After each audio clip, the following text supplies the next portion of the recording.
Working with Scratchboard. To begin, color an entire sheet with thick, creamy oil pastels. Paint over it with black tempera paint. Cover the entire surface with a nice layer. Come up with a drawing you'd like to apply to the scratchboard. Plan out the black areas, the gray areas, and the full color areas.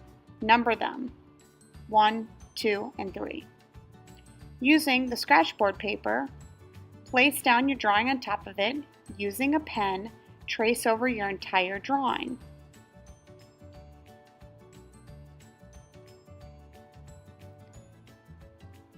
The drawing will transfer softly to the scratchboard paper. Using a scratchboard tool, begin to scratch away at the surface of your scratchboard to reveal your image. Remember, the areas that you indicated as white are going to be fully scratched out, versus the areas you indicated as black will be left the color of the scratchboard.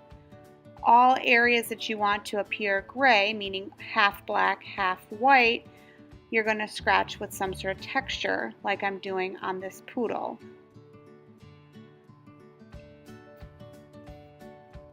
When scratching, it's important to skim the surface of the black as to not scratch through the actual paper. You're just removing the top layer and not both layers of the oil pastel and paper. The tool can be used on different sides. The flat side can get wider areas, whereas the pointy tip can get thinner areas. I also find it easier to turn my paper as I go, as the way I scratch sometimes goes against the grain of the paper. So turning the paper different directions helps make it smoother.